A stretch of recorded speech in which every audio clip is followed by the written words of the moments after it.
From giving applause at any time during the evening. Feel free to just... Ladies and gentlemen, Mr. Jim Lilie!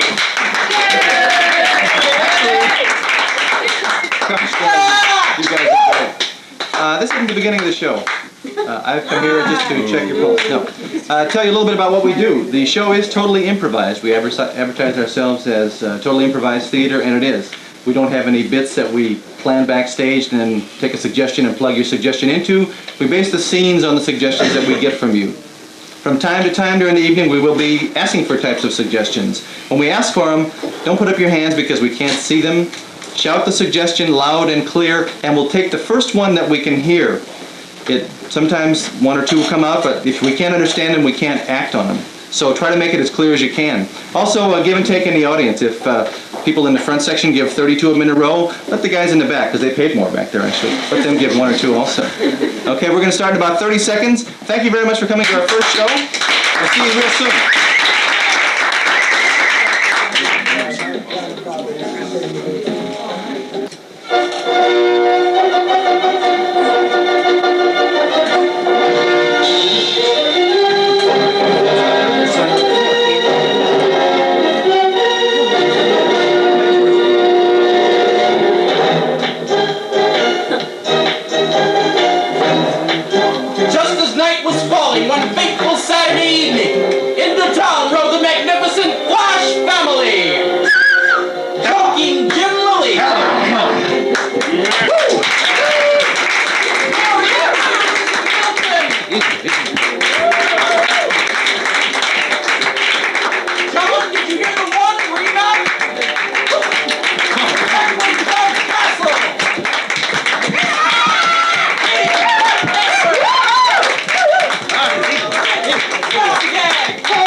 Thank you. For our first piece, what we need are styles of television shows. Not specific names of shows, but styles. So could I have a style of a show? Van Dyke.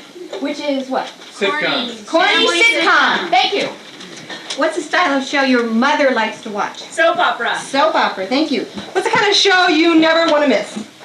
Religious. Religious shows, thank you. What's that style of show that you hate to watch, but you watch it over and over again?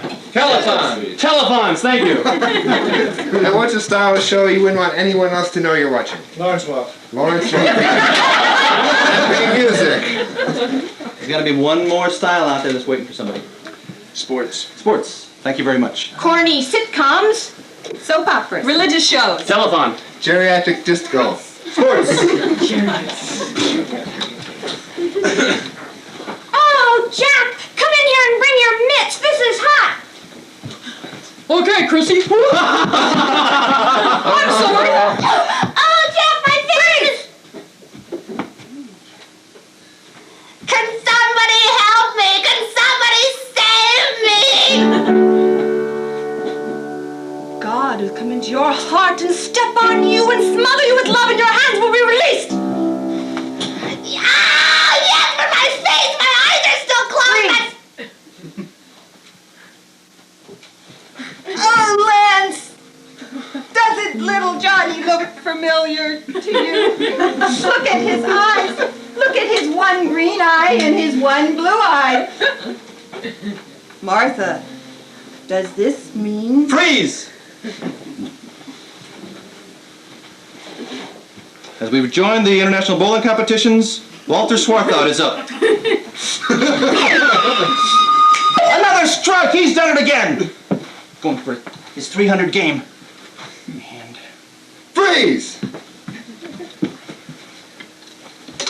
Thank you very much. And now the Cocaine Cowboys would like to do a medley of Spanish Kazatsky dances that we learned on our last reunion trip. The last time we're going around, I promise to God, last one. But first, a word from Geritol. Freeze!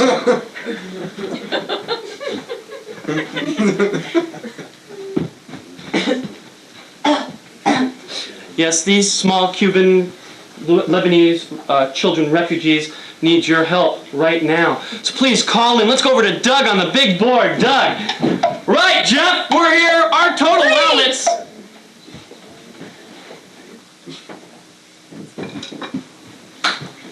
There, Shirley, look, I bumped another one right on the lid. Oh, we're gonna get caught. We're gonna get caught. Oh, let me drink it. Freeze. Yes, come and partake of the sacrament. The wine and the wafers come right up to my... Freeze! Thank you, Mrs. Yudkin, for making this wonderful Slavic drink.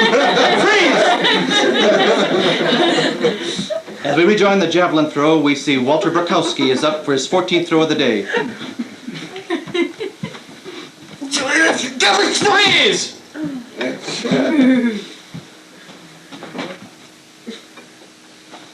And call me.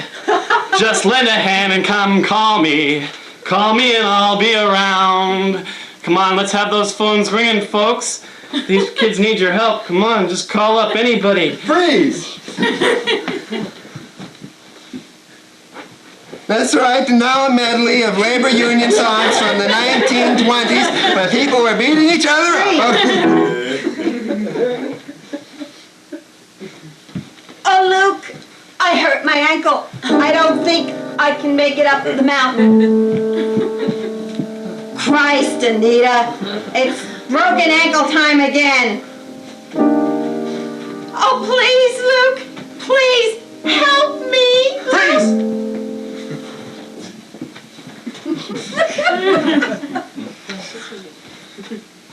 And this time they know the discus is going to go 7,000 feet down these stairs and he's up at God!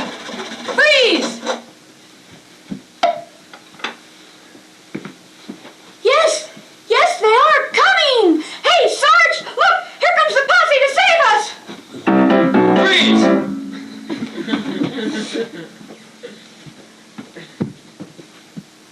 And this fine statue was donated by the ceramic works on Lombard Street, and it can be yours. It's on item 4 on table 6. $2,000 in it. $2,000! Come on, match that $2,000! Everybody gets away! $2,000!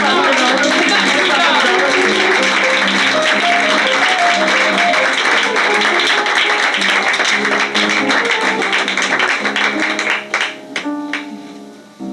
Okay, I'd like a suggestion now of an occupation that requires some traveling. A lot of traveling. Postman. Elephants. What did I hear back there? Postman. Postman, thank you very much. And I'd like a tool in your toolbox that you don't use very often. A wrench. A wrench. Okay, we have a wrench and a postman. Stay tuned.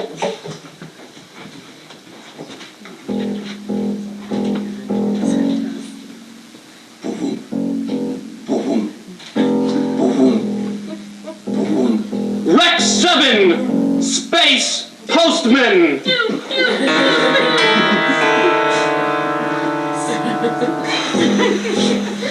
Through the galaxy, Rex goes to deliver space mail. No asteroid, no comet will come in his path.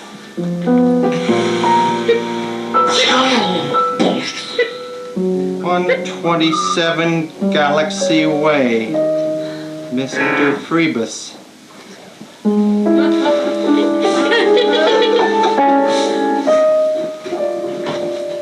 Nothing but a crater here now. Last month, one of the finest homes in the galaxy.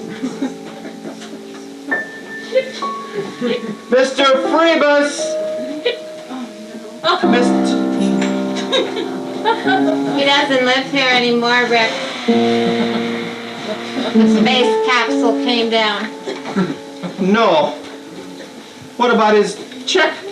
What about his retirement check from the Intergalactic Police Force? You know, it's up to 50% now because he waited an extra 5 years to retire. I'll take it. You got Well, anything for me? You have to sign for it because it is his check. Okay. That'll do fine. Hang on, I've got a call. Mom! Mom, we're all out of ice Hello? milk! Hello? Mom, and the This is computer Rex. is on the blink, Mom! Hello? This is Rex. Did you try to milk the cockroaches? Another prank call. Oh, Mom, I have to do so much work. Oh, it's right. for me. Hurry up. Hello? All right. E.T. phone home. See you later, Rex. Yeah, what is it now? E.T. phone home. E.T. phone home. He's not here. Can I take a message?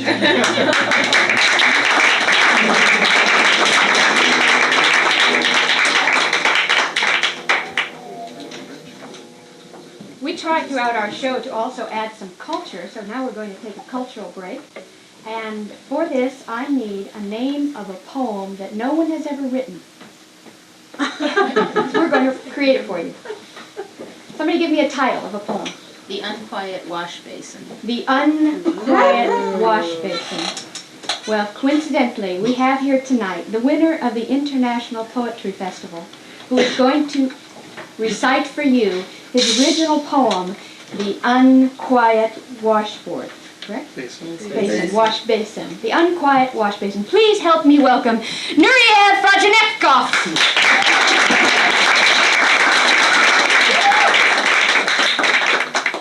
And we have here Miss Thelma Basebottom, who will be signing for the hearing impaired.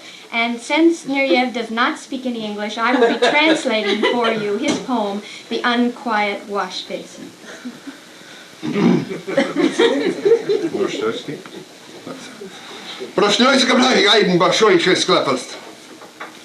The night was quiet beyond all thought.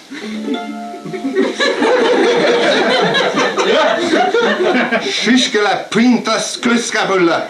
Shitonse bulla kakamuga. My wash stood in tall soiled piles. Kreishnitz, Donskavatska Kreishnitz. The pillowcases, the underwear, the jeans and the sheets.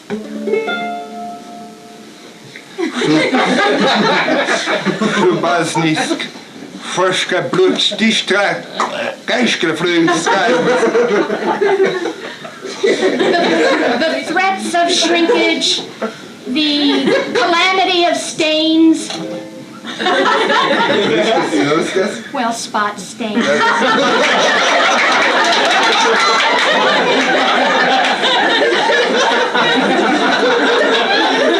Baba Bilam, Dugas Focus Doom. And my designer jeans.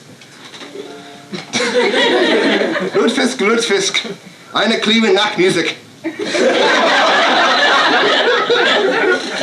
I stepped to the basin, my mind set.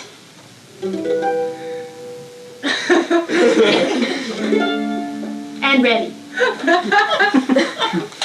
Moske van terug plushliegen, skip het heinige voor de skip durchgemacht al freshly, hij skip bringen schrijf heel freshliger voor de lab, dat is douchebag.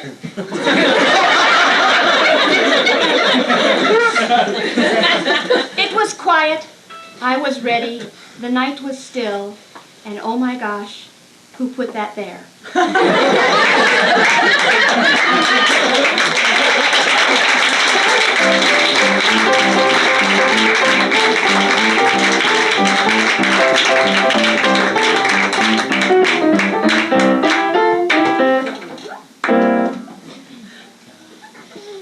My hands are so rough and raw and red. You know, I'm embarrassed to bring them out in public because I do the dishes at my house. And what's another household chore that's real mundane that you don't like to do? Cleaning the oven. Cleaning the oven. Thank you very much.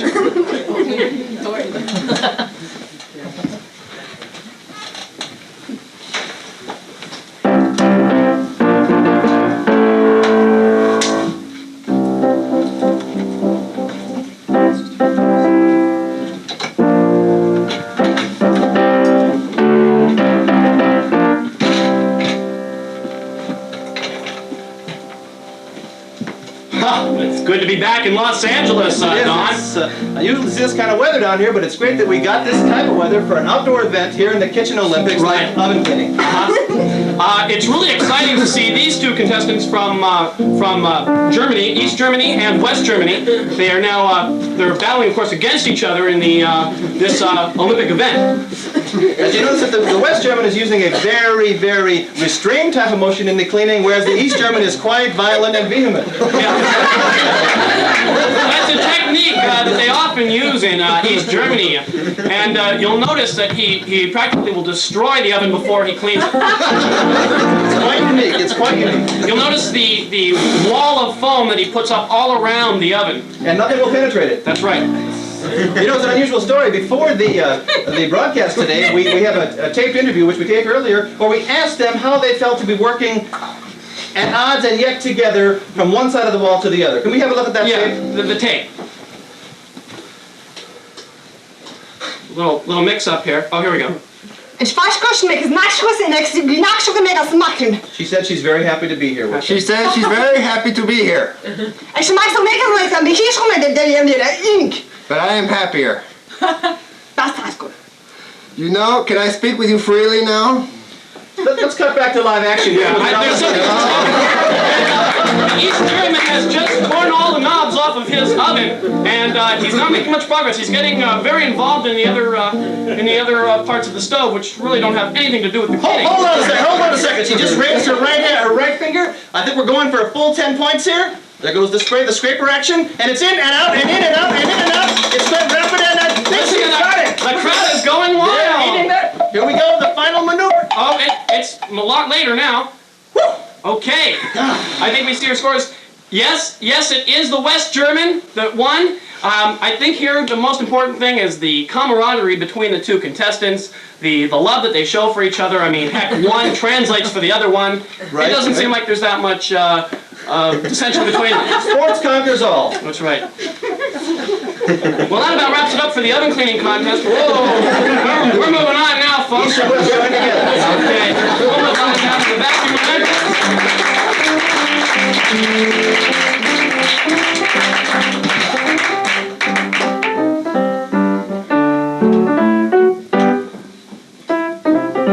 What's something that you keep in storage? Fur coat. A fur coat. This evening, ladies and gentlemen, this station is going to present the viewpoints of a concerned citizen concerning fur coats.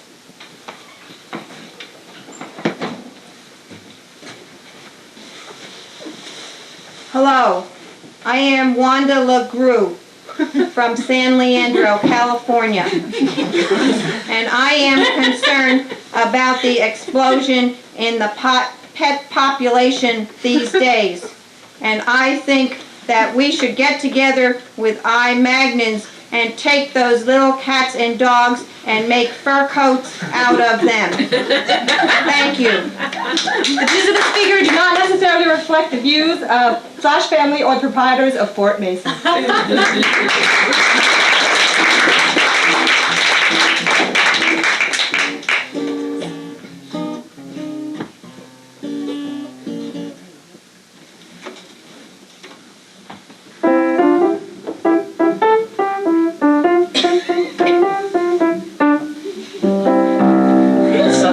Beautiful day in the universe, a beautiful day in my neighborhood. Would you be mine? Cosmo be mine? Hi, I'm Dr. Carl Sagan. This is my neighborhood. It's a big neighborhood filled with lots of things. Lots and lots of things. Oh, billions and billions of things. Let me get the star stuff out of my shoes. You know, today we're going to go on a mystical, magical journey that I know you'll enjoy. Sure you will. I'd like to take you on a quantum leap. Can you say that? Quantum leap? Quantum, sure. That was very good the way you said that, and I'm very proud of you boys and girls. I see a lot of faces out there ready to go on a cosmic journey into the universe. That's right. And we're going to have a nice journey as soon as I get my zipper on. So let's just wait. You know, I got a message from my space postman, Rex 7. He gave me a wrench. Thought I'd put that in there. You know, when we travel through the galaxy and our neighborhood, we see a lot of things. And we have a lot of mysteries in the universe. You can say mystery, don't say it, no. But what is one of those wonders of the universe? One of those strange events, like black holes, or maybe something completely different? Eclipse of the moon. Well, as we go on our cosmic journey, let's take a look at picture and see slides of the eclipse of the moon. Our first slide.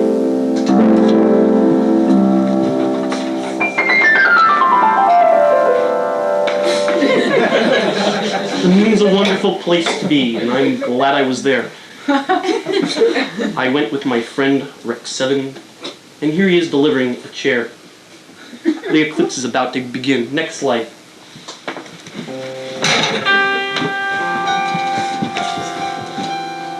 Oh, billions and billions of light atoms approach the moon, and well, we get a kind of darkening effect, and everything is topsy-turvy, and you must wear protective goggles. Our next slide.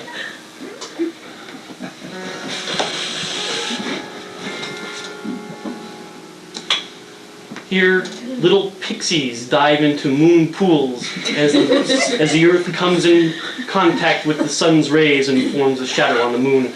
Next slide, please.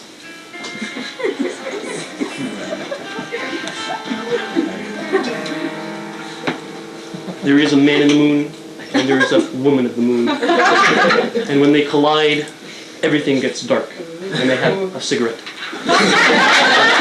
Next slide.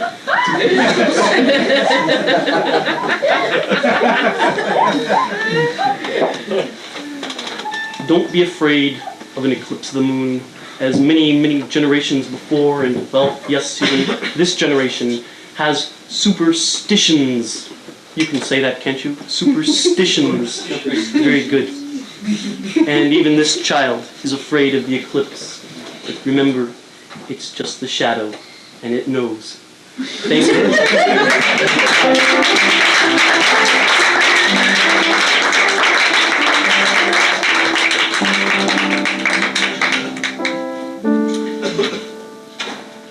We know you like to keep abreast of the news developments. What is the news development you like to be kept? Haig resigning. Haig resigning. From our Channel 66 News, we have a news update regarding the resignation of Alexander Haig. Doug Kassel, are you ready with that update? Yes, I am, and thank you very much for covering for me. Alexander Haig resigned today and became the head of Disneyland Corporation. Why is Alphabet selling gold bullion on its shelves and charging you 5 cents extra to keep the bag? These and other stories tonight on Newsleak. So take a Newsleak with me and the entire Newsleak team immediately following the movie. Thank you.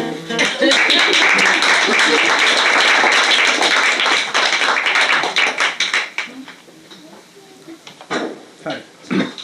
I need a suggestion of a group that's doing really good things for people. A group that's really doing good stuff. The Moonies. Amnesty International. The Moonies is the first one that I heard. Thank you. How you doing, Rich? Hey, what's going on, Jim? I don't know, man. You know, sometimes certain people, they can bring you down. Some people do it in your home on TV, and some catch you when you go downtown. Some people got so much love in their hearts, they try to take you home, they want to tear you apart. They say, eat with us, stay with us, hug with us, love with us, dance with us.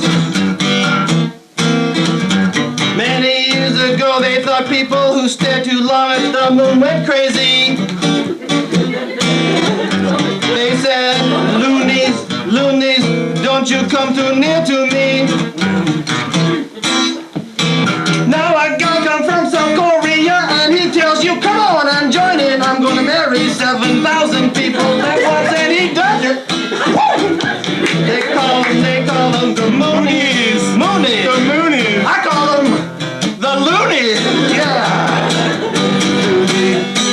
can join them too. You can eat, you can dance, you can play all the day long. All you have to do is do what they do, say what they say, and you'll get along. They'll drag you around, they'll make you happy, they will program till you're crazy upstairs.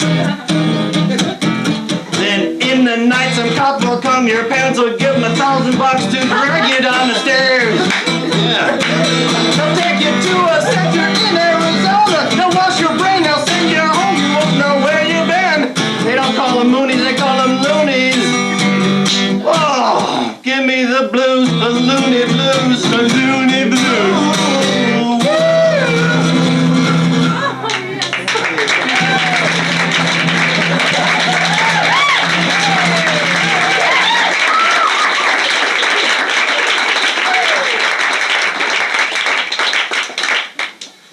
Hi.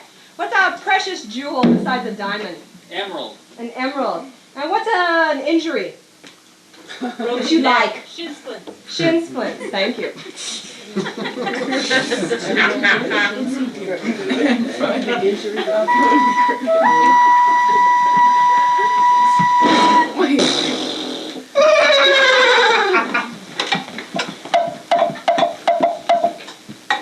Forsooth, was that not a unicorn? And here I, a maiden yet untouched. Today 'twould be my lucky day. I must act innocent. For it is true, to come across a virgin in a meadow with a unicorn standing by will bring good luck forever. If only I can get His Majesty the Prince to hear. The luck shall be his that could have been mine, but I am but a servant and I don't deserve it. Prince Glauber! Prince Glauber, come and see the virgin and the unicorn in the meadow! Why? Because it's there, sire! Good enough. Stand back, knave. Yes, sir!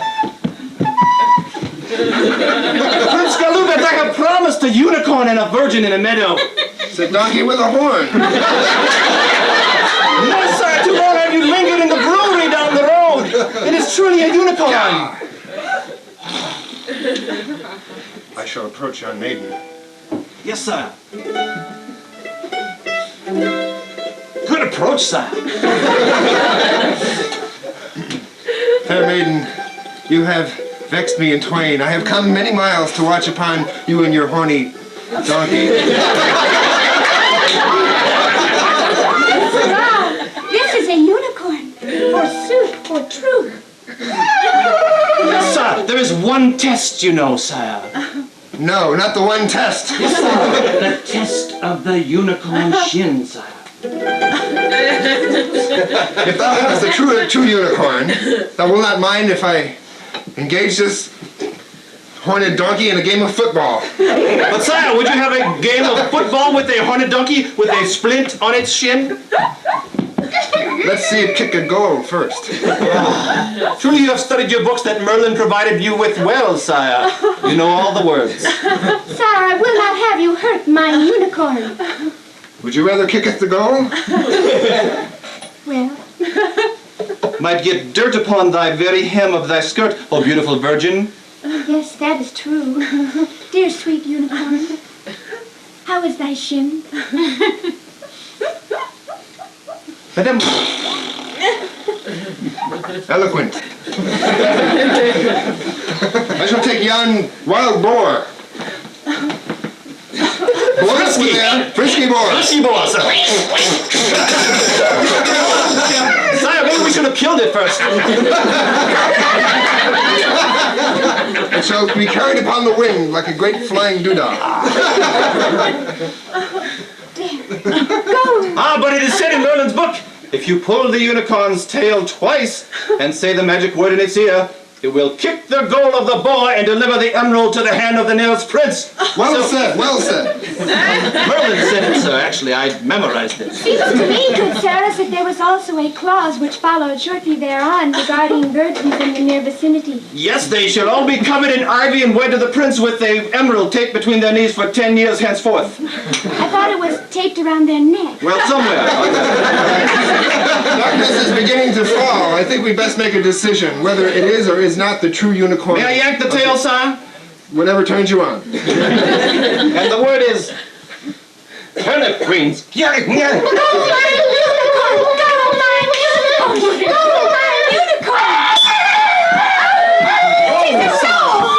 it halfway to the Holy Land. I swear here, Mac and Kellen are coming out of the castle, sir. And now, And now? if it will spit up the emerald, we can get on with the ceremony. I shall not temper your domain. Well, thank you, sir. Have you a towel? I have the sacred robe of Antioch. Let me kneel while you deliver it to me. Ah. Well, sir, let's try it again. Hey, what is it? Oh, that's a loogie, man.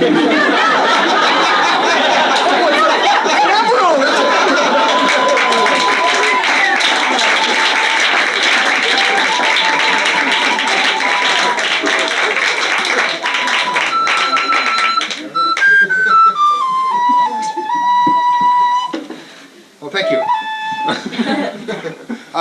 For our next little piece of whimsy, could we have a product that has not yet been invented but you've always wanted to see?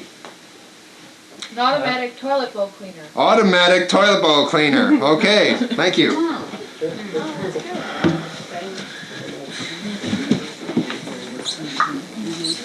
I've been working at this job for 10 years, and I tell you it's no fun every day. Toilet, toilet, toilet, toilet. But I tell you, I found the best new kind of thing to clean your toilet with. Let me show you. It's called EGZZ Automatic Toilet Bowl Cleaner. You just put it right in. Step on it, kick it a little bit, punch it with your elbows, kick it a little bit more, and then go have a cigarette and let it do its job. 5, 4, 3, 2, 1, it's ready. Go pick it up, and it's gonna be nice to clean toilet bowl. See, take a look at that when you zoom right in on that little toilet bowl there. Ooh, look at that close up. See, EZZ Automatic Toilet Bowl Cleaner. Get yours today.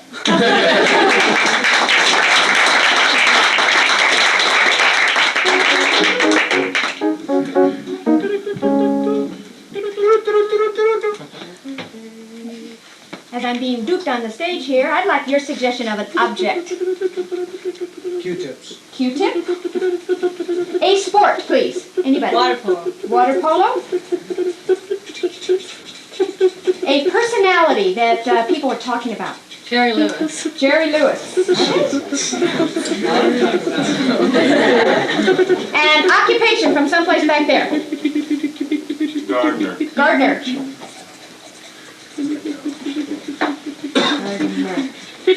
An electrical appliance from back there. Toaster. Toaster. And from anywhere, an insect. A beetle.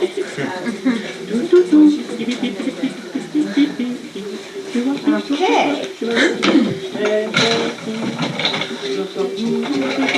We have a Q-tip, water polo, Jerry Lewis, gardening, or gardener, toaster, and beetle. Thank you very much.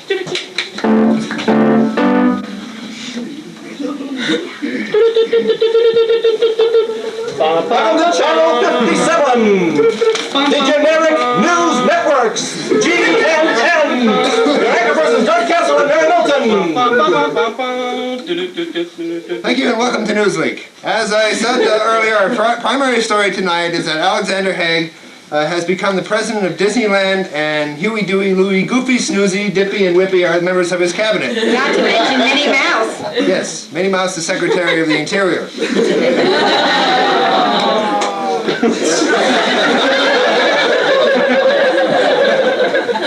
Okay, enough sexism. Now, on to the real stuff. What's the first story tonight, Mary? Well, we have a report from Buckingham Palace about Prince Charles forsaking the sport of land polo for water polo. And Lady Di is not happy about that. Would you please come in from London? David Chang here in London, Mary, where Prince Charles, as you know, is putting down the sport of land polo in favor of water polo. Of course, Diane is very upset. Diane, with her young newborn, which was birthed underwater in that special technique, has that special affinity for underwater polo. I'm very upset. It's taking all his time away from me. There you see, she is very upset because he's taking all the time away from her. It's a very touching and human story, Mary. Nice picture of my baby. This is David Chang for the GNN News Network. Thank you, David. Well, Welcome, I Mary. guess even princes have to play, Doug. Yes, I think London's a wonderful place to send our one and only ethnic reporter. Now, next, there is a cult in Samoa that worships Jerry Lewis as a god. We have late-breaking details again from David Channing. His plan is just landed. I gotta take that news test again. And he's just got some thrilling comments into this weird, wacky world that worships Jerry Lewis. This is David Chang once again, who just flew in to Los Angeles from, where was I? England, that's right. That's right, Doug. Whoa, well, what do you know? First it was the Moonies, then it was the Scientologists, and now it's the Lewises. That's right, a whole new group who groom their hair very slickly and have smoked cigarettes. It's quite amazing. They all wear polyester. They go around singing in telethons. We talked to one. We have one in our studio here in LA. One of the Lewis family. What is your name? My name is Mary Lewis! And why do you have Jerry Lewis as your supreme leader? Jerry Lewis has always been my idol. All the years where I was growing up, I looked to him for the way that I want to be. Of course, I'm nothing like Jerry Lewis, but I sure think he's wonderful. Yeah, well, your hair is pretty slick, and you do sound kind of wacky. Can you do something wacky Jerry Lewis type for us? Sure. Cream pie. This is David Chang. One question back here in the real world. Is it true that the main export of the Samoan country is now Percodan? That's right, and not only that. Can I go now? Yeah, please. Thank you. One more thing there. Doug. David, is there anything to that report we got that Jerry Lewis was trying to contact a fatal disease so he could empathize with the children on the telethon? That's exactly true. In fact, he's chopped off both his legs in an unsuccessful attempt to mar his body. He's in surgery now, and so Dean Martin is taking over the cult for him. Yeah, well, Dean's doing a good job, and we wish him the best, too. Thank you, David. Hope you get some rest. Thank you. One humanitarian deserves another, you know? It's a wonderful world. Well, we go to our household consumer reporter now for a report on the hazards of Q-tips. Hello, Mary. Sue Walden here in the kitchen of a typical suburban home. We have been interviewing women up and down this block, and we've come up with one very sad fact over and over again. That women are leaving Q-tips out where children can play with them. We've had several fires started this week by children rubbing Q-tips together very fast, setting off sparks which are lighting up their drapes in their living room and also the tablecloths in the kitchen. It's a very tragic thing. If you look around this kitchen, you'll see the charred remains of what once was a delightful, homey little kitchen nook. Family gathered over here at this little formica table. You can see the legs burnt away to the bones. It's really a very sad thing. The women are starting a petition here in this neighborhood to outlaw Q-tips in the state, and I want you to know that I, for one, am behind this. Back to you, Mary. Sue? Sue's dead, but you can talk to me. Yes, Mary, did you call? Excuse me, that's a miraculous recovery. Is there anything to the report that children have been sucking off the cotton tip? Actually, Mary, I wasn't going to bring that up, but my in-depth report will show that is how they are creating the friction in order to start these little fires. They have to remove the cotton first, and they've been using sucking, they've been using pulling, tearing, and teeth to get them off.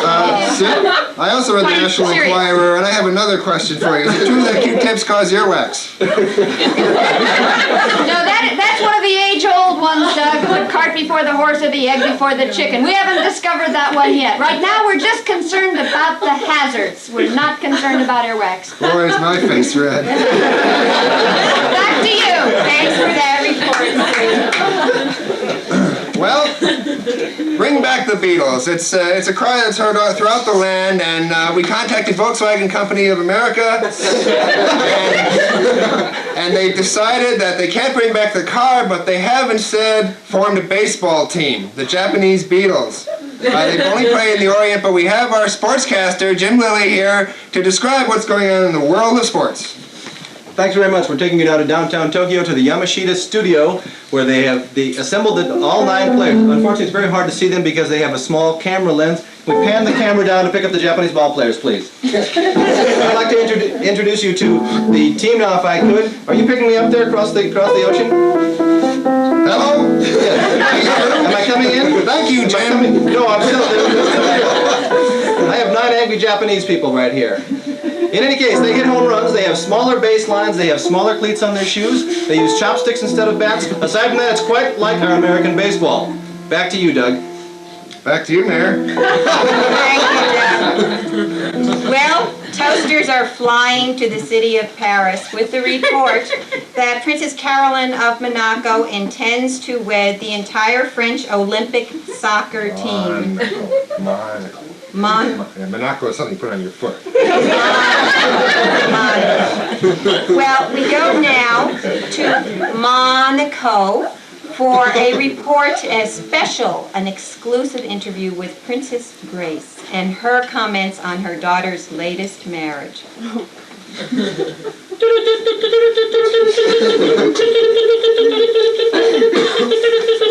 Sounds like the air conditioning fixed. Well, we've just arrived on the scene at the castle and are we excited. Princess Grace is here and she's agreed to answer a few questions for us. Princess Grace, the public is dying to know the perfect marriage, the fairy tale that all of us dreamed of as young girls. You lived it. What went wrong? I don't know, my daughter's one of those modern women, you know, one man is not enough for her. I know Prince Rainier was fine for me, and I've enjoyed him, but that young girl, she's an active, vigorous girl, and although I didn't like that playboy schmuck that she was with before, this team, they've all been to school, they all are strong young boys, healthy, they're all going to get jobs after they get, they're not fooling around, and I think it's a good move. Well, I respect the way that you handle your daughter growing up into adulthood, of hands off and let her make decisions for herself. And I'm sure those of us who have growing children can respond to that. May I ask a personal question, Princess Grace? Well, sure, you can ask it. I may not answer it. Well, fair enough. It is rumored that, that the fairy tale is over with you and the prince. Is that so? It's no longer a fairy tale now, it's sort of a mystery novel. I can't find him. I never know where he is. The castle's really big and sometimes he's a little lost. Well, that certainly answers our questions. Thank you very much. I know that was personal and we appreciate your honesty. Fine. Back to you, Doug and Mary. Well, that's certainly wonderful to have an exclusive interview with Princess Grace. I guess they're getting a lot of toasters. That's right. How many people are there on a soccer team, Doug? Speaking of that, next up, we have our guest weatherman tonight who's going to talk to you, all the people who are growing your own this year and want to know what the weather conditions are going to be like through the century, okay? So next up is our resident weatherman. He's a guest star. I don't even know who it is. I hope he knows about our weather. Me too. We've been having some wonderful weather lately. Don't know who it is. I just flew back in. Good to see you guys. How do you do? Hi, Jim. What do you think about this weather? Isn't it something? Great. Yeah, it's just like a coat. It's damp. Oh, you son of a gun. Okay, as we can see on the chart here, for the people who live in Northern California, there's a warm front moving in a north-northwesterly direction, following a line 60 miles southwest of Toledo, Ohio, and joining the parameter of the Alaskan pipeline. If you notice going north from here, we see clouds. Here, let me draw some funny little clouds. Okay, we'll put a little smiley face because they're not thunder boomers. No, these are just happy clouds, they're friendly clouds, but they do conceal the narcs in the helicopter, so watch out, you young girls up there. Okay. We go down to Southern California down here, We see we do a little sombrero because of the Mexican influx down there. We can see the temperatures have been rising consistently for the past 3 or 4 months. They don't know what's happening. It was 65 in May, 70 in June, and in July it's 75. We were thinking by December it'll be about 115. Everybody will move out of this country, really.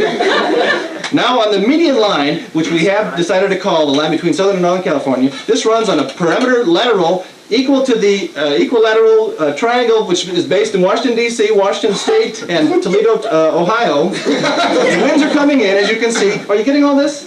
The winds are coming in a very, very heavy direction. The sun is moving out, and the rain is here to stay. But for tomorrow, maybe it'll be nice. Thank you, Ted. As usual, it's a long way around a very simple subject. Well, that's about it for tonight. We'll be back after tonight's Mad Slasher Theater feature, which is don't fall asleep under any circumstances, especially in the house with the guy with the Miss Piggy mask, living in the basement and carrying around a pair of 4-foot toenail clippers. And for our 11 o'clock news, we'll go to Hayward, where we will talk to a woman who lost both her husband and 4 children in a motorcycle accident, and we will have pictures of the blood-stained clothing they were wearing. Have a nice evening.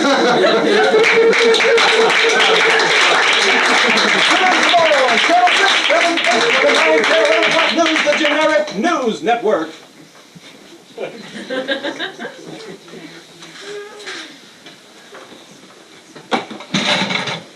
Just going to move the furniture. Okay, for our next piece, what I'd like from you is a suggestion of, well, smoking is a vice. What's another vice? Drinking. Drinking. Thank you very much.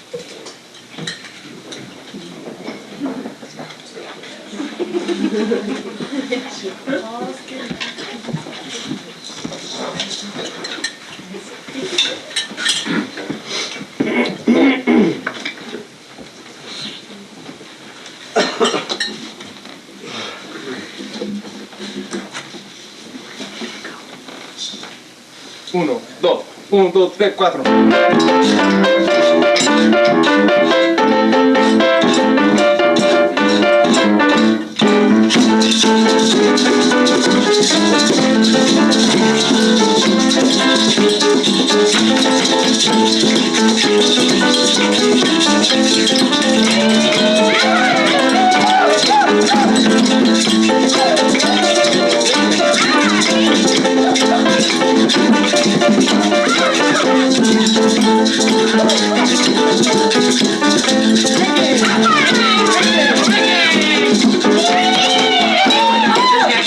I didn't even know I was here. I ran into the street one day. I said, hey, hey, I'm going to die. Hey, alcohol poisoning. What took me? I ain't drinking. You know you like to drink. From tequila inside me, I think I'm going to have a baby. Drink. You know you like to drink. You can't get cancer if you never get stoned. So I'm going away to home.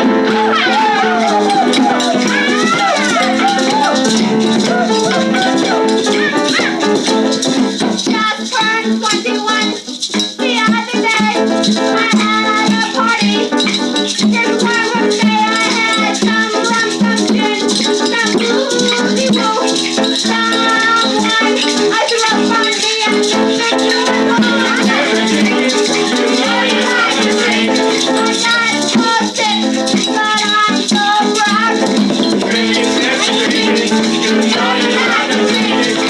I'm gonna be 22 and do it again too.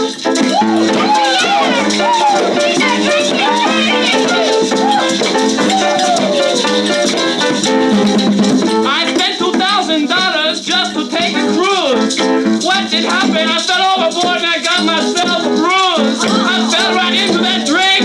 I kind of tried to swim.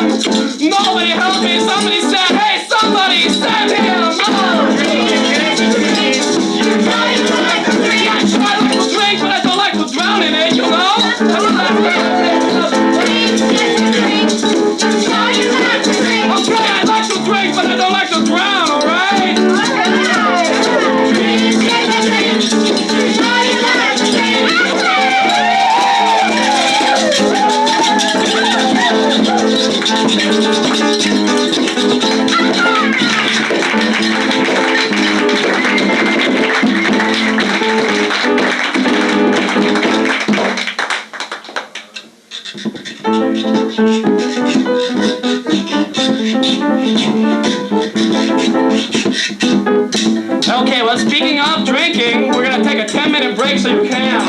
So go get some drinks and maybe you can go to the camp, whatever. So take 10 minutes, come back here, and we'll have our second half, all right?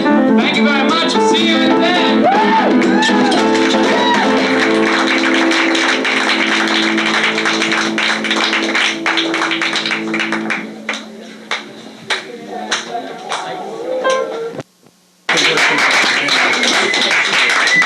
Thank you very much.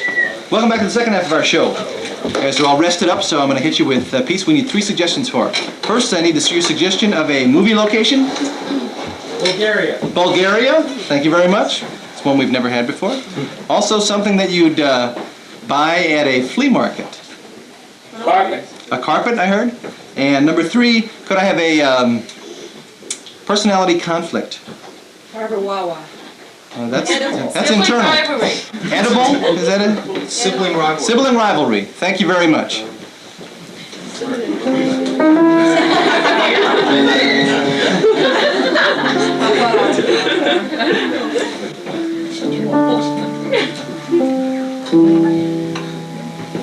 We at Flash Family are proud to present San Francisco's only continuing soap opera based entirely on audience suggestion. Our last run, we had a show called Normal Hospital. Right. Yeah, which lasted the entire 6-week run. This series, we have a new one for you, and it's all based on your suggestions that we had: Bulgaria, a rug, and sibling rivalry. It deals with 6 Hollywood professionals and the things most important to them: their loves, their lives, their egos. Yes, those things are paramount in their lives.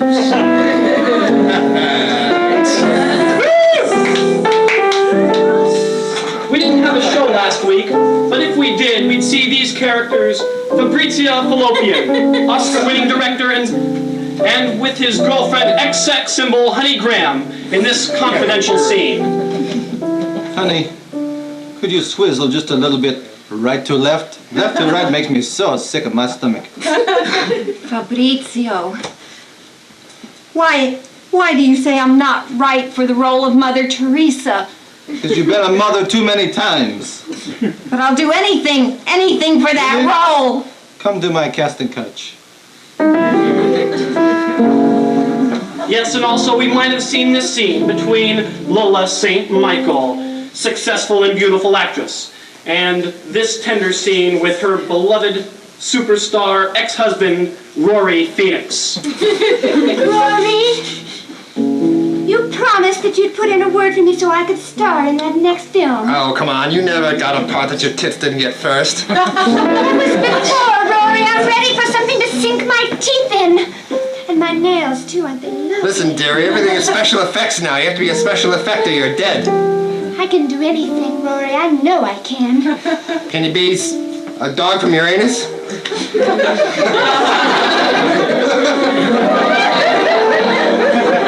Or you may have seen this scene between Maverick director Brian Fornés and script girl Beatrix Friday. So I think you want 100 copies of 2 Months Over the Moon, 100 copies by tomorrow morning. Why don't you come over here and take a line? I'll get 7 gappers on Soundstage 2 by tomorrow morning at 9 o'clock. Pan over to beautiful script girl, woman of my dreams. How about if I get 6, please? What's the matter? Now enjoy this week's exciting adventure of Paramount in their lives.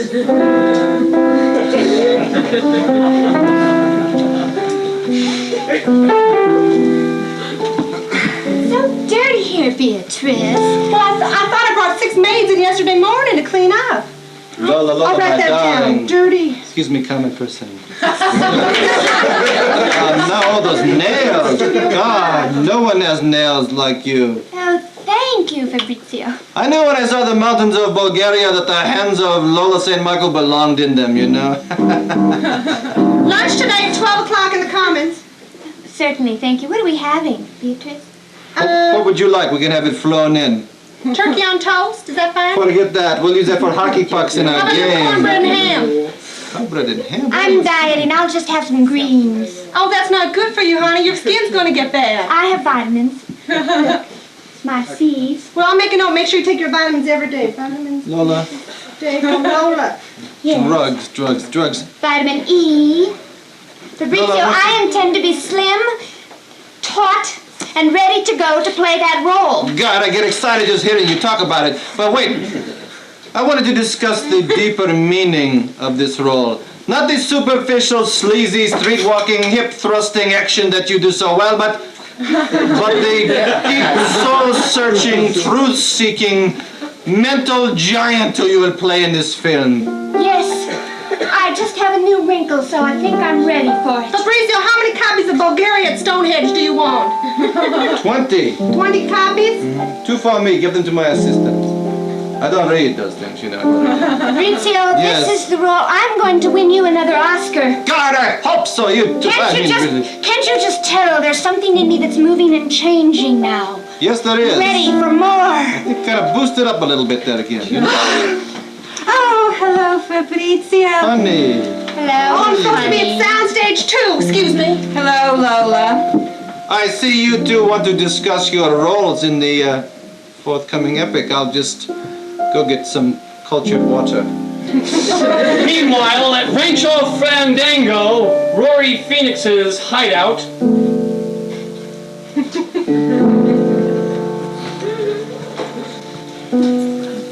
Rory, I got this great idea.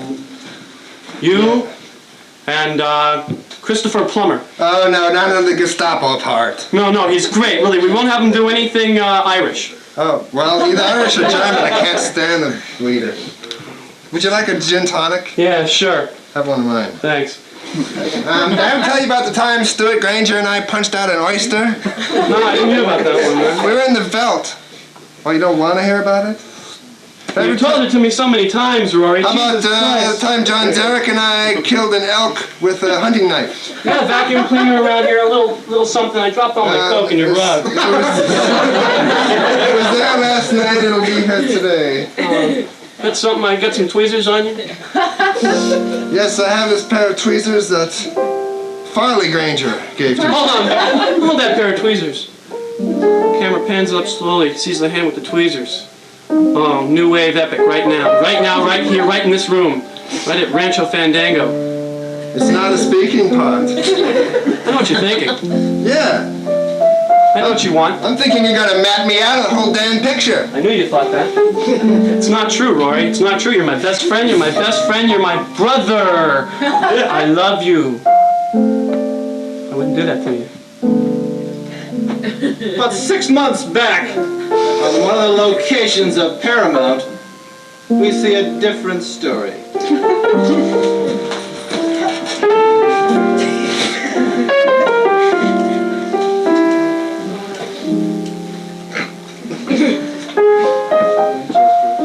Mr. Fabrizio, you want me to remind you to read this again. You told me to put it in my notes.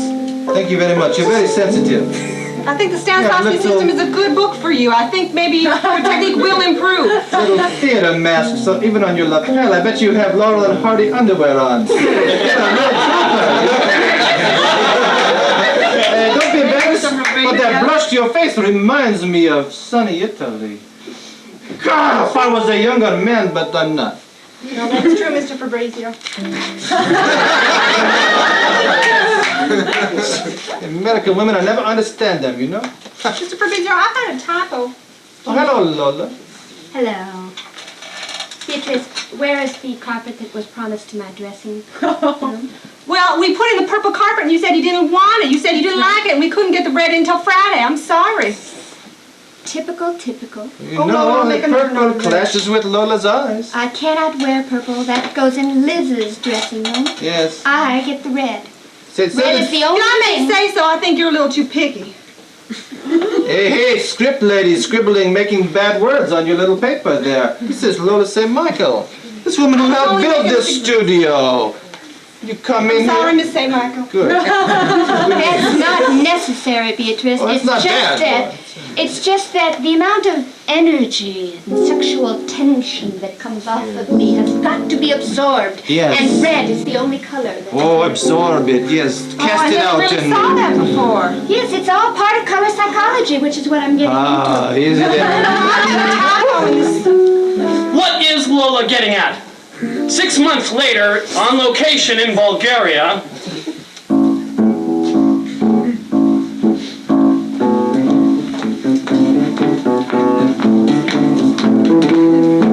Back! Good, fine. Honey, you're looking good, dear. Yes, I haven't finished my exercises yet, Brian. You finished them. How are you? 600 vaginal. Fine, Brian. Save it for this film. Listen, we've got all these crazy Bulgarians working around. I mean, I'm trying to handle them, but they're just crazy. They just drive me crazy. You guys woke me up. I was in there having a nice nap, and you guys woke me up. It's only 4 o'clock, Rory. Where have you been? Been away. When did you arrive? Just in time, I see. Nice You met to my see you. ex-wife, Laura? Your other one's behind you. Oh, shit. Honey, my dear. Oh, how are you? Did you get the check? How's Fandango? Fandango is... Well... All right, enough talking. All right, we're ready to roll. This is the important scene. There you are, dear. Good. Remember, this scene was the carryover. Remember, we did our last scene at my personal film ranch outside of Hollywood.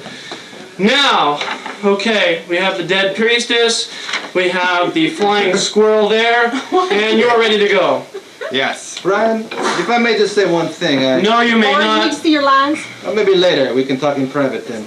Remember last time you said yes instead of all right. Yeah, Try to remember to say yes instead of all right. Doesn't flow. Okay, flying squirrel. Flying squirrel, could we have a Don't weaken little bit Phil. of He just more gives you a lap, just chipmunk give him a noises? right. More chipmunk noises. Chipmunk noises. Yes. Rory, what can I say? Get your gun. That's what you can tell me to do. Drinking. Okay. We're running late. Thank you. Okay, the flying squirrel has just seen the maiden princess lying down in a coma right here. Right, and my motivation. What is my motivation? You want to make a lot of Oh, money. honey, cut it. Okay. I think that's a good question. I need a place to come from. I mean, the way that I used to work, Brian, you know. Brian! It's different now. Do I want to help her, or do I want to run my little feet across her face? What's going on inside of me? I want to run my little feet across your face. I say you want to help her. Thank you very much. It's all right, I'm ready. Who do I shoot? Shoot Are we yourself, ready? Rory. Are we ready now? I've been ready for a half hour. Shoot her, but you miss her. Tune in next week for the next thrilling episode of Paramount in Their Lives. You want to help her, yeah.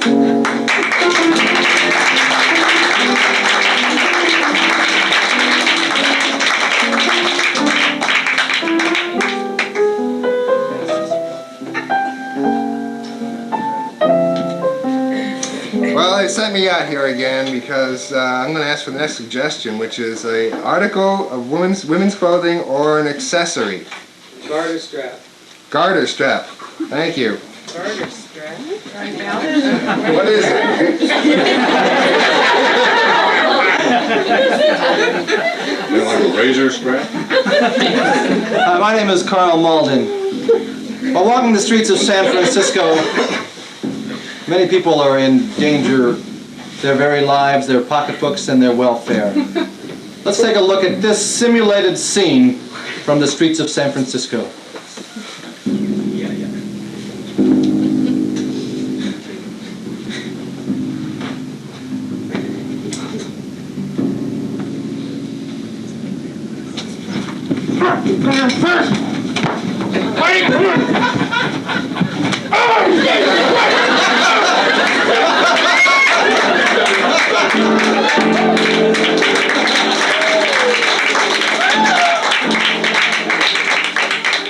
Just like you saw that lady use her garter strap, don't leave home without it.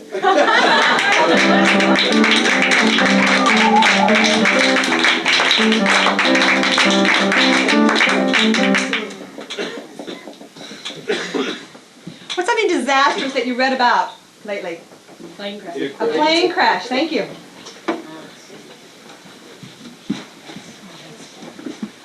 Whoa! Woo! Let me tell you. Get down. Go to. Who want to beat? Ah, dusty. Dusty. Thick. I need a wash. Ah, damn, it's dusty out there. Woo. Mind if I cozy next to you? Squat. How you doing there, Jake? Just fine, Emily. I'm about ready to crash myself. Oh, plane crash. All right, guys. Wasn't that fun? Plane crash, another one. Woo! I've had a couple of them. Why don't you sing about it? I've had a couple of them. Why don't you sing about Survived it? a few of them. Plane crash? Yeah, myself, all by myself. I know all about them, honey. Guitar strong. We're gonna sing about a real little plane crash. Crash and got broken.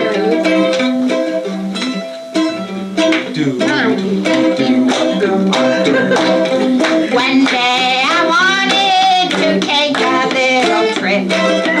I didn't want to go slow.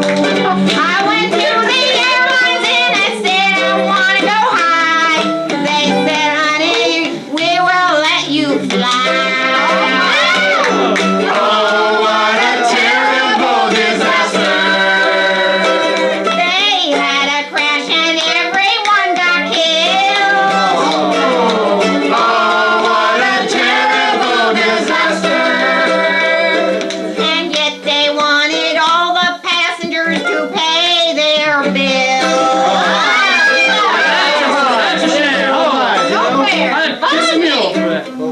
Aggravate me, you know. I'm going on a trip real soon to visit my old mom. She sits around the home and she sings songs to Paul. They haven't seen me for a year. I'm gonna fix that soon. I'm gonna fly up high and see their room. Oh, what a terrible disaster! I've been in 3 different plane crashes. Oh, what a terrible disaster! But I don't care, my ma and pa mean more to me than impending disaster. Heartfelt feelings. Oh, I love my folks, I tell Golly you. darn dang hell, yes. Mama's girl. I had about 1,000 head of good old Texas beef. I knew there's a lot of northerners up there would like to sink their teeth. I loaded all those cattle on a big silver flying machine. I said take 'em up north and don't forget the green bean. Oh, what a terrible disaster! They crashed into Mount St. Helens, it was a mess. Oh, what a terrible disaster! But as far as some northern chili, you know my cattle they made the best. What a terrible disaster! I thought that crash of 29 was bad. Oh, what a terrible disaster! Well, it wasn't so good, but at the time it was the only one we had.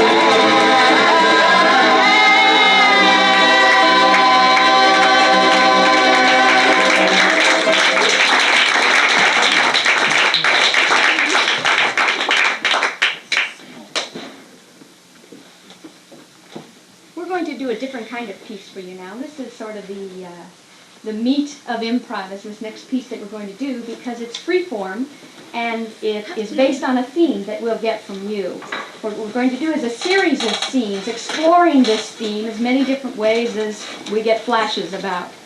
So what we need for this is a special kind of suggestion, something broad that one thinks about at night before you're falling asleep. Some things that we had at our last run, we had truth, we had money, We had goodness and love. What would be one of those broad life concepts that we could explore? Sex. I heard sex first, so we're going to take a look at sex. Thank you.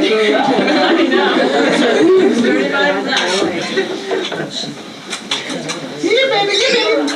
Come here, baby. Come here, girl. Come here. Woo, come here. Where are you? Come on. Come on. You little. Come on, you bashful little. Come on. Here, baby. Here, baby. Well, come on. Come on. Come on. Come on, come on. Come on, baby, come on. Come on, come on. Hey, how's daddy's little girl here? How's daddy's little girl? Hey, boogie down. Little treat for you there? What are you gonna do for it, though? Oh, you know. Playing a little hard to get, daddy's little girl. Okay, I got a big... Oh, hey, I got a big treat for you. Huh? Look at this. Triple X milk bone. Dog biscuits that make you crazy. Yeah. Let's see, I got one shaped like a fishy. One little fishy biscuit. Okay. One shaped like a cow's foot. That doesn't mean much to me either, okay. Oh, hey, wait, a big greenie here, shaped like some celery. Far out, huh? Wish all dogs could be California dogs. Have some a little veggie? Frisky, frisky, frisky. Come on up closer. Yeah, we'll get some more Aru. Just come on, just relax right here. Ooh, lick the fingers. Hey, all right. Oh, wait. Oh, no, lick the first one again. Oh, extra treat time. Okay. Wow. What is it? What? Just, what did Dr. Frankenstein tell you about the dog? Just fetch, heel, roll over. What? I'm just training her, teaching her a few tricks.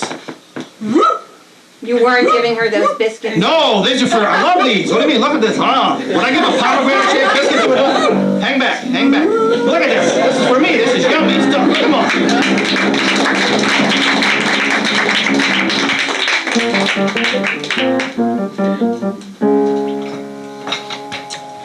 So far we've done science fiction, western, what are some other types of movie styles you can think of? Samurai. Samurai! Hi, thank you.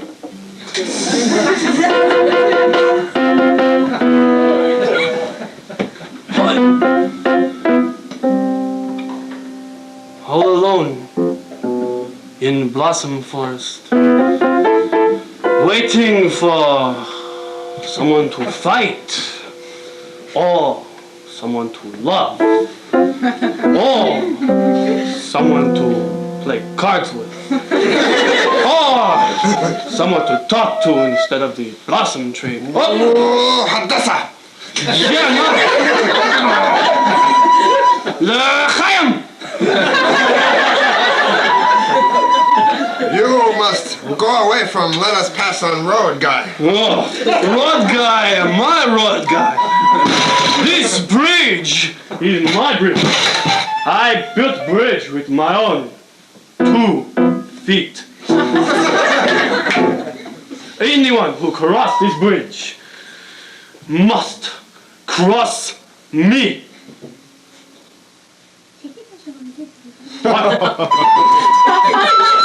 Someone to fight and someone to love and maybe play cards with. Holy Jamoki. Sugar. Someone to talk to. I wait in the back till Flower Petal Lips spit out his worst curse of the day. Telling you must cross him, cross his bridge, cross his feet, cross his legs. Ha! Pooh! Spit on bridge, yeah? You spit on bridge! I spit on bridge.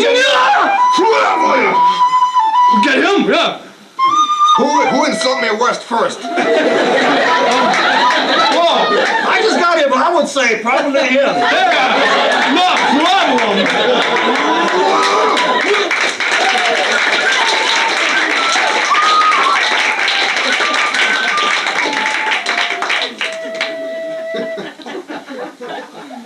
I'm sure everyone here is sexually responsible. What is a method of birth control? Crossing your legs. Crossing your legs. Thank you.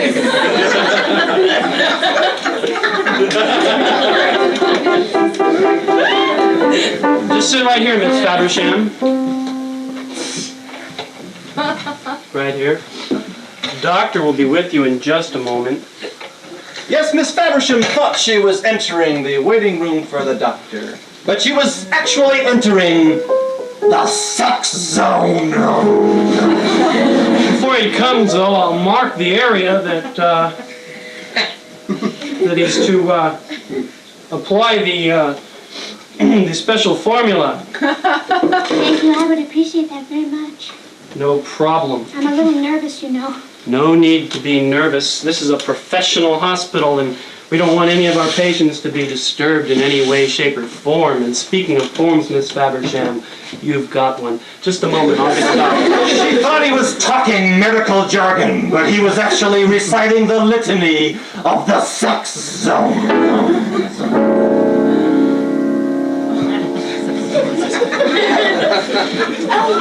Good morning, Miss Fabersham. Morning, Dr. Mike. How are we today? Feeling tense and a little nervous as usual. Good. Will you let me feel it, please? Still there, isn't it? Yes, thank goodness. Mhm. The orderly already marked my knees. Marked your knees. Yes, they're all ready. Okay, we see those marks on the floor? Mhm. Match them up.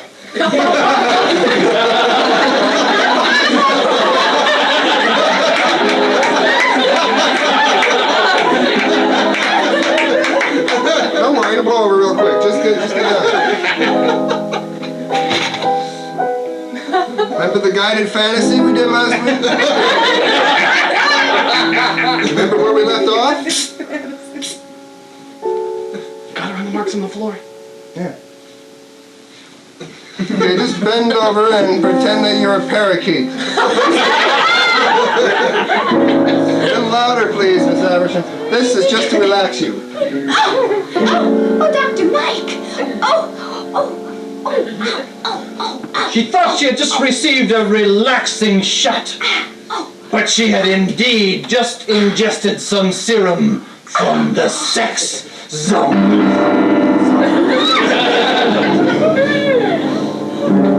So, how's your little birdie, Miss Fabersham? Tweet, tweet? I hear you, Dr. Mike. Where are you? I get to wear the suit for the next one. Dr. Mike! Tweet, tweet! When did the hallucinations start? Dr. Mike! They started. Okay, we have a visitor, Miss Fabersham. Where? It's Sylvester the cat. Oh, no! Then I can't be a bird anymore. She's changing. There's something larger. Something with teeth. Something dangerous. Huh?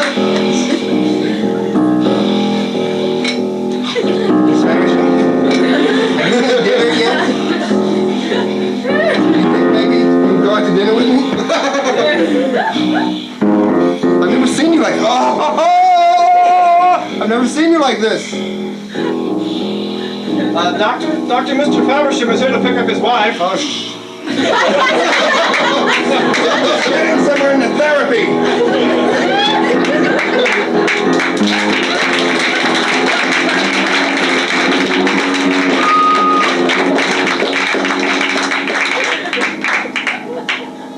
What's something in your kitchen that you think has a secret sex life? Cheese grater. A cheese grater. Thank you.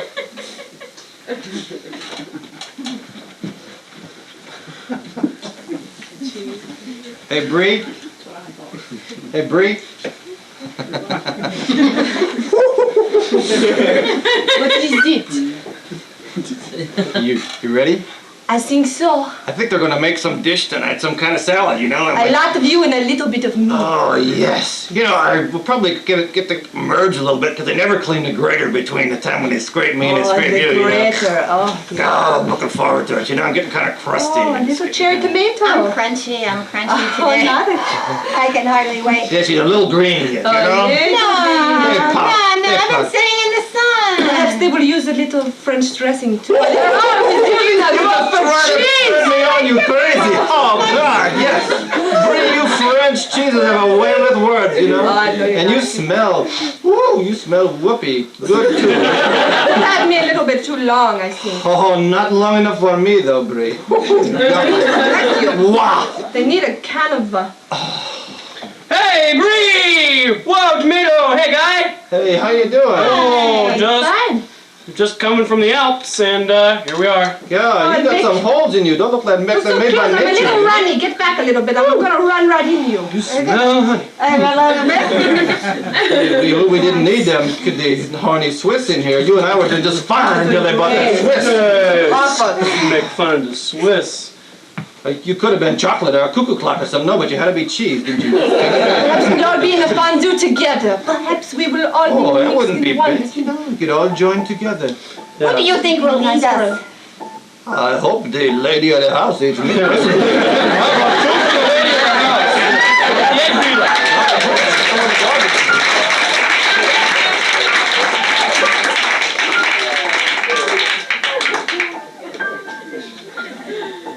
Where's this setting where you sometimes feel sexually manipulated?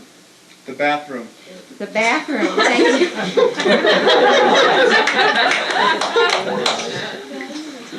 Emily entered the bathroom quite briskly. She walked over to the mirror. She dusted a little fleck of dried toothpaste off of it. And she began preening by working with her eyes. She continued the preening by working with her mouth. Howard tripped over the door sill, as he usually did when he entered the bathroom, and fell onto the floor, thumping his nose onto the cold, wet tiles. He struggled to his feet, wiped dog hairs and my long, luscious blonde hairs off of his knees and chest, wiped his nose with the back of his hand, and simpy-like walked up behind me. Emily turned around with a fright. She screamed. She recoiled. She tried to regain her composure. She hyperventilated. He rushed over and put his arm gently around me to keep me from falling onto the cold, wet tile floors, and fanned me with his hand. Emily began to recover her composure. She got a haughty look on her face. She pulled away from my grip. She began prancing around the bathroom like the queen that she thought she was. Howard went over to the sink and he turned on the water without checking it first like he hardly ever did. Filled his hands full of scalding hot water and put it on his face. First he leaped around, waving his hands, grabbing himself, moaning softly. He turned to me and asked me, What the hell is the H and the C there now? Emily laughed derisively. She slapped me on my hand where it hurt. he started kissing his hand as if to make it all better. Then he got this bright look in his eyes as if he'd just given himself a good idea. He dropped down to his knees and started kissing my knees. Ho, ho, ho. Emily's knee responded. The other knee responded. Alternately. Her thighs began to quiver. Her waist began to shake. Her bosom began to be invested with a very lusty feeling. Howard was knocked over backwards by all the action. Then he quickly leaped to his feet. Being a hungry man now, went and grabbed a towel, shook it out really well, and wiped all the perspiration from his forehead, his palms, his armpits, and wiped that wet stain off his nose. Then he threw the towel neatly into the hamper and approached me once again. Emily got a pleased look on her face. She began taking deep breaths. She caressed her hips with her hands. She moved about sinuously, sensitively. Howard started doing the same. Only he did it to a reggae beat.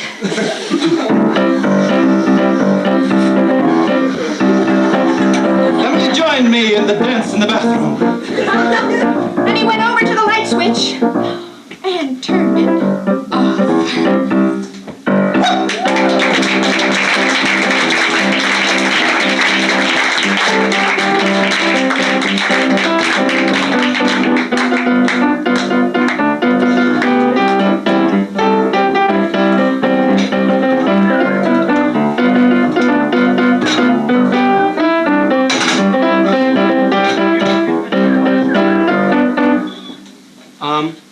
Hello, I'm Dick Cabot, and on our show tonight, well, something rather interesting and different, as those of you who well know me, will know that I do these different things from time to time, and I think I'm trying to say that, but it's not coming out as well as I'd like it to. But nonetheless, if I could get to the point, and I think I'll do that in just a moment, we have quite an interesting show for you tonight, and it does deal with, I don't know if I can say this on the air, but I will say sexuality if no one minds, and not many people do. I'm rather embarrassed at that little misnomer. Anyway, what I'm getting at in my own excruciatingly good way is that we have two sexual experts, and I'd like to have a suggestion of exactly what field. I beg your pardon? E.T. E.T. Well, I'm not quite sure how that applies, but it should be interesting. Their initials are E.T., and they would like to come out here and talk about a specific topic of sexuality. You've got me totally thrown off, which doesn't happen often, but does happen. So can I have a topic within sexuality?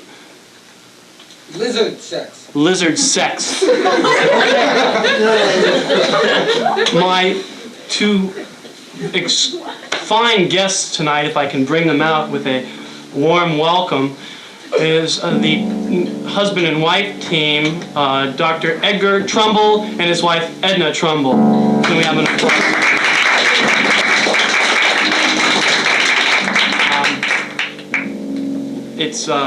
I know all talk show hosts say that it's wonderful to have you here, but I say in all honesty that it is wonderful to have you here. Wonderful to be here. That's what all the guests say when the host says it's wonderful. You know, I've noticed that, and I'd like to get into that and just go completely off the track and not even talk about sexuality.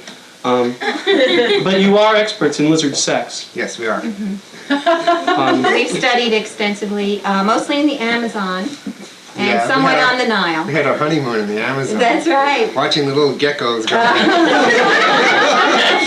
This must have been truly exciting. Well, there wasn't much else to do, right? Well, they're quite interesting because they can have sex in all different positions. You know, upside down and.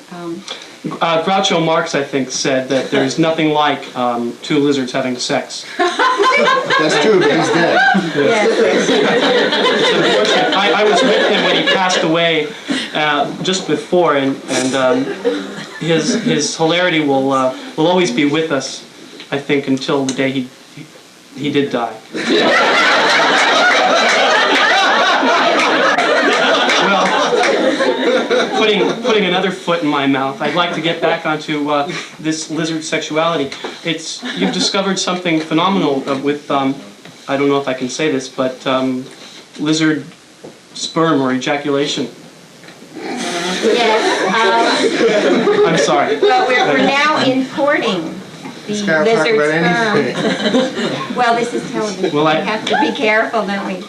But we are importing lizard sperm now, and we find it has very interesting characteristics. It's green. Turn away those of you that don't want to see this, but you have a sample, a gallon barrel of it. You did bring some. No, a smaller sample.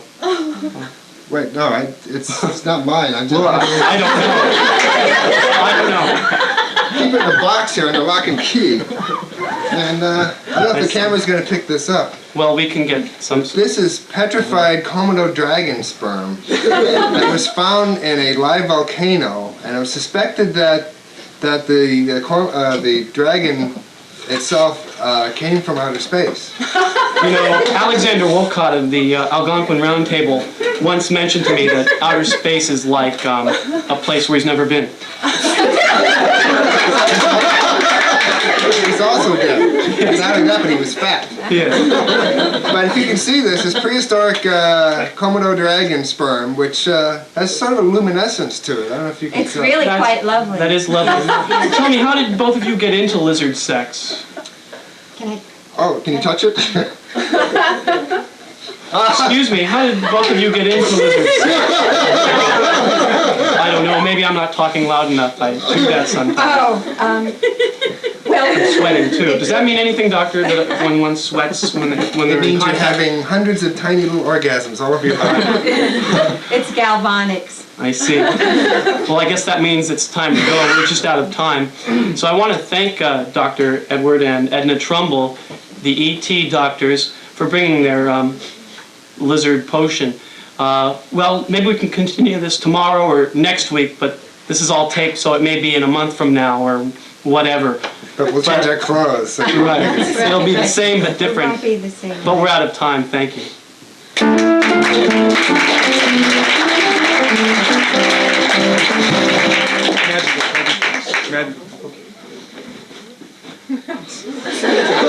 Here we are. I need a 3 to 5 word phrase that is the best sexual come on that you can come up with in 3 to 5 words. What's your sign? What's your sign? Gets all the women. And what is a phrase you might say just before, during, or after sex? About 3 to 5 words. I beg your pardon? What time is it? Have we met? I don't know. I think it'll be there. Oh, have we met? And Sue, have we met? I think we have. Yes, we Bump in the have. night. I would like a phrase from one of the women that you would use if you wanted to pick up a interesting looking man. What was that? Come on, help me out. Come up and see my etchings. Come up and see my etchings. Thank you. What's your sign? Come up and see my etchings. Have we met? Was that it? If it's not, it's fine. Okay. Have we met? What's your sign? Have we met? Come, come, What's come up and see. your sign? Have we come? Come up and see met? my etchings. Come! Have we? Up and see. Have we? Up and see. Have we met? Up and see. Have we met? Up and see. Have we? Up and Come? see. Have we? Up and met. Have we? Up and meet. Have we? Up and meet. Meet me. Have we? Have we? Have we? Have we? Have we? Have we? Etchings. Etching. Have we? Have we? Have we?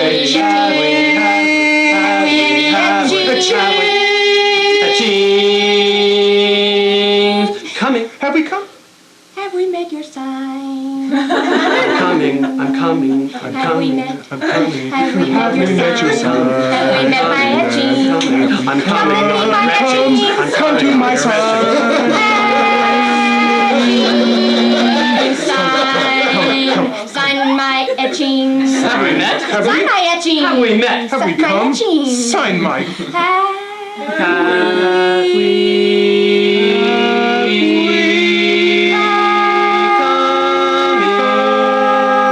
Ding dong, ding dong, ding dong, ding dong, ding dong, ding dong, ding dong.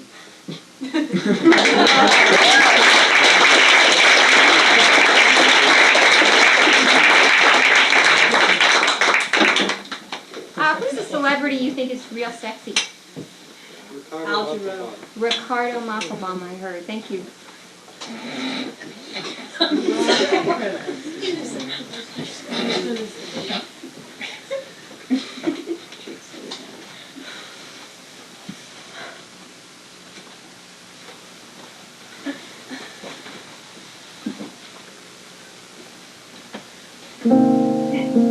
Doctor, I can't tell which roach is the male and which is the female. Please. I have two different kinds here, but I don't know which is which. Well, of course, the one This one, the Corinthian one. That is the one. That is the one I hate, and I will kill this one. I have been... You can put your fingers down. Please. Doctor, this is the one we've been raising. This is the one that I have been after for so long. I will crunch it. Take it. I don't want to look. God, ever since your wife died, Doctor, you've been real irritable. My wife died because of that little thing. Please don't mention her again. Well, I'm sorry about that. But, it wasn't anybody's fault, it just happened. I know. It was long ago. I'd rather not discuss it. I'd rather move ahead with fine styling into the future. I'd like to start over again. I'd like to speak and be understood. Doctor, What? where did you get that scar on your chest? What? Have you got X-ray vision? How do you know about this scar? Well, remember when we went to the beach? I was just curious. I mean, you don't have to tell me. You don't have to say anything. That fine tropical beach, yes, of course, I know that beach very well. I mean, that's when you took off your dinner jacket. That's right. It was bold of me, I know. But there was something in the moon, the stars and planets. You know what I think of you, Edna.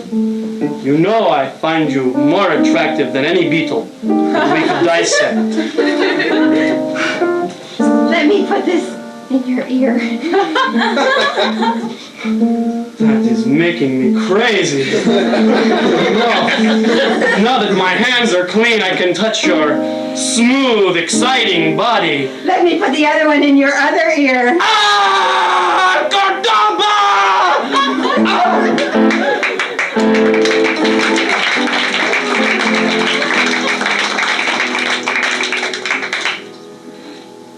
Excuse me.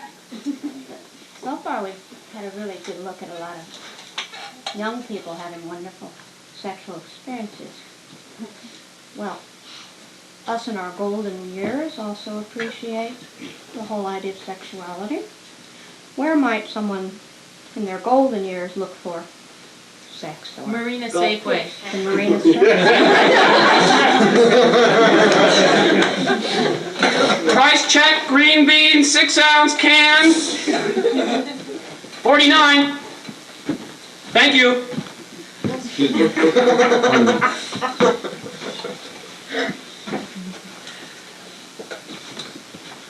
Excuse me, Mr. Swinger. Hey, Yeah, sure. hey. 22 on one. Man can't push a cart. Here. Okay, left turn. We're making a left turn.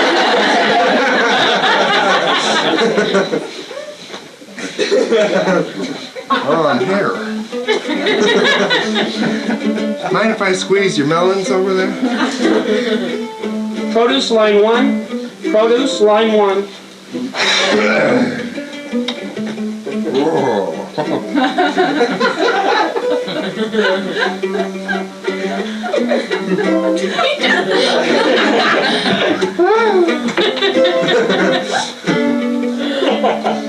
69 on 7. Breakfast. Two? You have two for breakfast? 2 for breakfast. They go down like rocks. Just cleans you out, you know. These are on sale. Chickpeas. Well, no wonder why.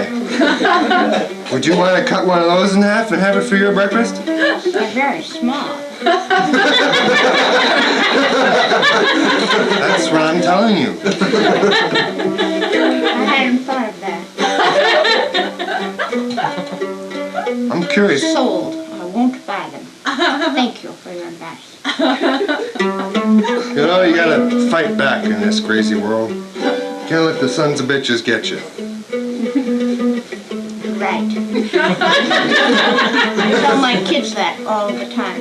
But do they listen? No. No. They write to that damn David Horowitz all the time. They don't listen to the real folks. Mine don't either. How many do you have? Enough. Me too. I had 3 once. I had 2 another time. And altogether I have 4. That's 5. Well, 1 doesn't count because I wasn't in love. You know what? You have a very unusual sense of honor. Appreciate that, man. Is that what it is? Seems like it. I thought it was a vodka Collins. Oh, look. Price check, starch blockers, 6-ounce can. Mandarin oranges on sale. You don't get those on sale very often. No, No sugar that's pretty either. kinky. Do you like Mandarin? Excuse me, Granny. Pardon me, old guy. Could I get some of those mandarin oranges? Yeah, that can right there. Hey, Don, hey, Mr. You. What's the matter? That's my can of oranges. No, it's nobody's can till you pay for it, Don't okay? fritz with the ladies' can. Don't get tough, old guy. Hey, don't shake your fist with me, Mr. Don't shake your Hotshot. fist at us, Mr. Hotshot. Go pad your pants somewhere else. Right. Hey, this market is for young people, okay? Get that straight. What does he think we're doing? Just What push are us we off doing? the road. What are we doing? We're finishing our lives here in the Marina Safeway. A man's gotta do what a man's gotta do. This is the last can of Mandarin oranges. I can make a real nice whipped Jello Mandarin dessert. Oh, my heart. Come for dessert? I'll come for the weekend.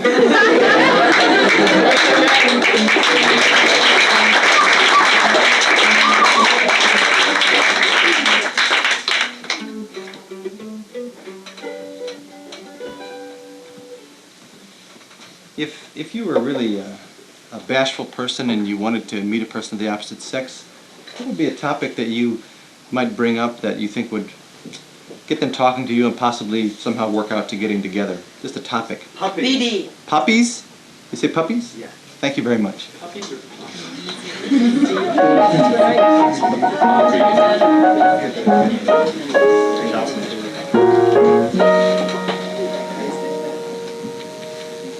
Good boy, good boy. Good boy, good boy. Here. Take off your little collar. It's okay. Go ahead, just shrug it. It's okay.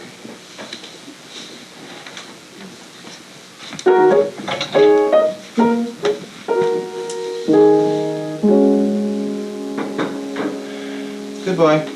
Good boy.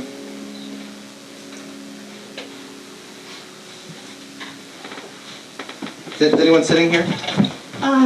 No. What was that? He was one of those damn joggers. Boy, I almost stepped on my puppy. Horrible. They should be banned from the park like cars are. Yeah. Look at. It's okay. Don't be afraid. Big nasty Nike shoes, blue and yellow. Blue and yellow scares the hell out of dogs. Lightning bolts, boom, boom, boom, boom. I thought dogs were colorblind. But that's very high contrast, though. They just sort of pick up the vibes and boom, boom, boom. Lightning, and it scares them. It's okay. Look, he made a wee-wee. It's okay.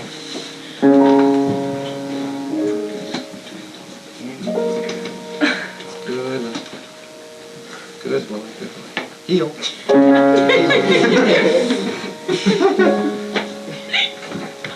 at the way he's stroking that puppy.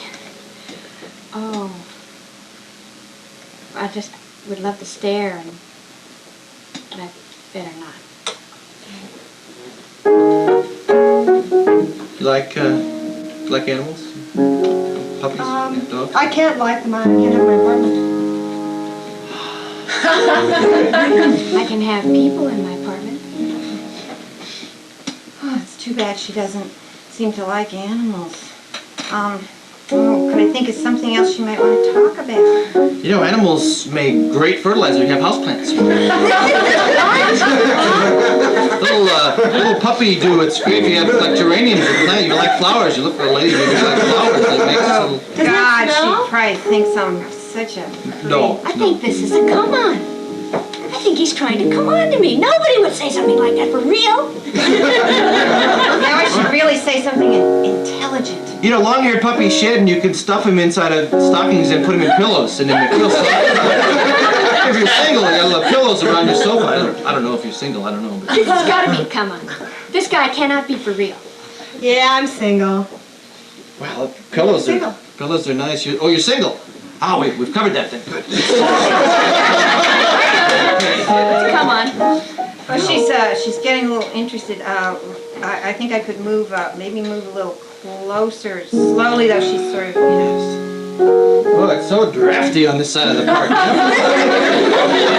don't you tell him what I do for a living? Puppy's real cold. It's real. Here, let me just get a little windbreak coming. The wind coming from the northwest there. It's just gonna give him a chill. See, Lightning feet, dog scarer. God, he has a good body. She probably noticed now. He's You know, if they bother you anytime, just tell me because I'm a police officer. Really? You know, I could stop them. You know what my dog's name is? You won't believe this. Little Kojak.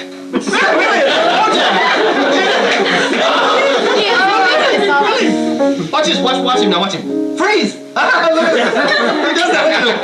Oh, I think she likes me. God, he's great. Well, at least he wasn't turned off when I told him I was a cop. Step one.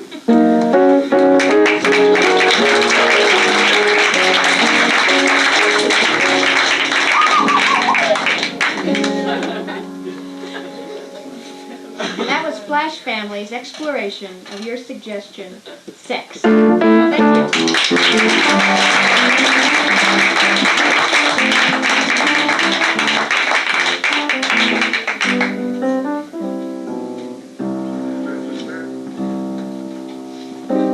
Okay, next on our list is my asking you for an object that you can't afford. Computer. Computer, thank you.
Know, you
tonight with us on our opening show. We're here for 5 more Saturdays, and we'd love to have any of you come back with your energy, your enthusiasm, and your suggestions. Bring friends, tell people we're only here for 5 more weeks. Thank you for making this show possible, and I can guarantee, because you were here tonight, and we were here, and the moon is where it is, this show can never be done again. So I'd like now to introduce the people that made this show work. On lights, improvising with us all the way, Mr. Cedric Henderson.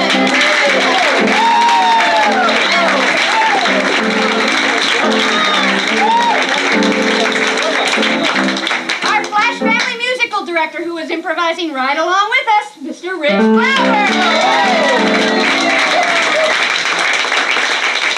And our Flash Family players, Jim Lilie.